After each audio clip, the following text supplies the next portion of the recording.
Hello बच्चों, let's read this question. The question says the force which opposes the movement of an object when it travels through air और water. Option first tension force, option second drag force, option third spring force and option fourth none of these. तो इस question के अंदर हमें बोल रखा है कि वो कौन सा फोर्स है जो मूवमेंट को अपोज करता है जब ऑब्जेक्ट क्या है, ट्रेवल कर रही है एयर या वाटर के थ्रू. तो बात करते हैं हम लोग की कंसेप्ट की. की कंसेप्ट की यदि बात की जाए तो की कंसेप्ट क्या होगा इस क्वेश्चन के लिए. की कंसेप्ट ये क्या हो जाएगा. की कंसेप्ट हमारे पास फर्स्ट ऑफ ऑल तो हमें ये पता होना चाहिए कि फ्रिक्शन फोर्स जो होता है वो दो ऑब्जेक्ट्स के बीच में जो मोशन हो रही है उसको अपोज करता है. जनरली ऐसा बोला, जनरली यदि बताया जाए फ्रिक्शन के बारे में तो किन्हीं दो सरफेसेस के बीच में जो मोशन हो रही है उसको अपोज करने वाला फोर्स क्या होगा, फ्रिक्शन फोर्स होगा. ये तो फ्रिक्शन फोर्स हो गया. लेकिन हम यहाँ पे जो ऑप्शंस दे रखे हैं उसके अकॉर्डिंग बात करते हैं कौन सा जो फोर्स है वो किस प्रकार से अप्लाई होता है. सो फर्स्ट ऑफ ऑल हम बात करते हैं स्प्रिंग फोर्स की. फर्स्ट ऑफ ऑल बात करें स्प्रिंग फोर्स की. तो स्प्रिंग फोर्स क्या होगा, जैसे कि मैं मान लेता हूं हमारे पास यहाँ पे एक स्प्रिंग है और इससे किसी ऑब्जेक्ट को अटैच कर रखा है, किसी बॉडी को अटैच कर रखा है. अब इस बॉडी के ऊपर हम एक्सटर्नल फोर्स अप्लाई कर देते हैं और इस बॉडी को एक्सटर्नल फोर्स अप्लाई करेंगे जैसे ही, तो ये स्प्रिंग क्या हो जाएगी, स्ट्रेच हो जाएगी और ये बॉडी क्या होगी, आगे की तरफ मूव करेगी in the influence of external force. So external force के कारण ये बॉडी आगे की तरफ मूव कर गई. अब इस जब ये स्प्रिंग स्ट्रेच हुआ है तो इसकी स्ट्रेचनेस के कारण ये स्प्रिंग वापस इसको ऑब्जेक्ट को या अपने आप को अनस्ट्रेच्ड कंडीशन के अंदर लेके आना चाहेगा. तो जो फोर्स अप्लाई होता है उसको क्या बोलते हैं, स्प्रिंग फोर्स बोलते हैं, जिसको मैं क्या बोल देता हूं, एफ एस बोल देता हूं. तो ये फोर्स क्या हो जाएगा, एफ एस हो जाएगा. एफ एस हमारे पास क्या होगा, स्प्रिंग फोर्स होगा, स्प्रिंग फोर्स.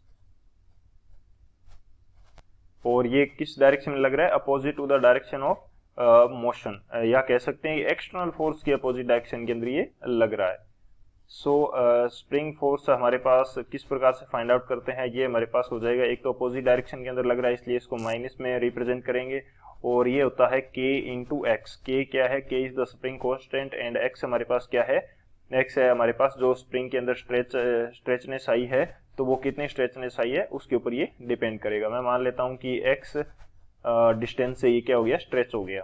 तो एक्स हमारे पास इसके साथ स्प्रिंग कांस्टेंट के साथ मल्टीप्लाई करेंगे तो ये हमारे पास स्प्रिंग फोर्स को रिप्रेजेंट करेगा. इसी तरह से मैं बात करता हूं किसकी, टेंशन फोर्स की. टेंशन फोर्स की यदि बात करें, tension force. So tension force हमारे पास क्या होगा, जिससे हमारे पास कोई स्ट्रिंग है और इस स्ट्रिंग से हम क्या कर देते हैं, कोई वेट हमने या मास हमने बॉडी एम जो जिसका मास है वो हमने अटैच कर दिया. तो नीचे की तरफ इसके ऊपर ग्रेविटेशनल फोर्स लगेगा और इस ग्रेविटेशनल फोर्स को अपोज करने के लिए, इस वेट को अपोज करने के लिए जो फोर्स लगेगा ऊपर की तरफ टी हमारे पास किसको रिप्रेजेंट करेगा, टेंशन फोर्स को. टी हमारे पास किसको रिप्रेजेंट करेगा, टेंशन फोर्स को. सो ये हमारे पास टेंशन फोर्स हो जाएगा. इसी तरह से हम बात करते हैं ड्रैग फोर्स की. थर्ड हमारे पास क्या हो जाएगा, थर्ड हमारे पास हो जाएगा ड्रैग फोर्स. ड्रैग फोर्स क्या होता है, बेसिकली एक टाइप का फ्रिक्शन फोर्स है जो कि मोशन को अपोज करेगा लेकिन with the help of fluid. तो ये फोर्स क्या होता है, defined as resistive force to oppose motion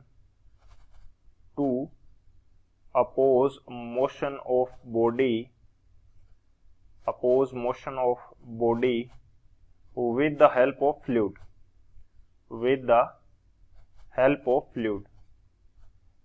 तो हेल्प ऑफ फ्लूइड यानी कि फ्लूइड की हेल्प से ये बॉडी की मोशन को क्या करेगा, रेजिस्ट करेगा. सो ये हमारे पास मेन की कंसेप्ट होंगे. इस की कंसेप्ट की हेल्प से इस क्वेश्चन को सॉल्व करते हैं. तो सॉल्यूशन की यदि बात की जाए तो सॉल्यूशन हमारे पास क्या हो जाएगा, जैसे यहाँ पे हमारे पास क्या है, वाटर है.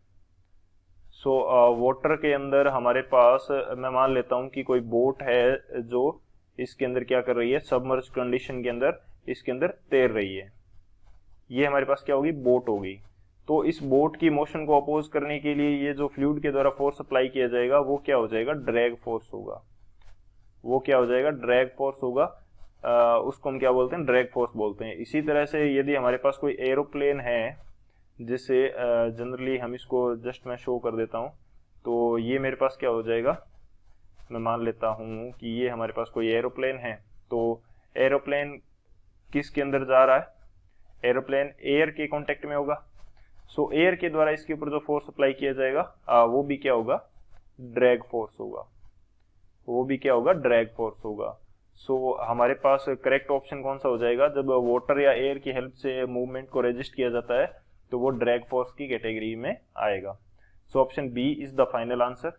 आई hope you understood it well. Best of luck. Thank you.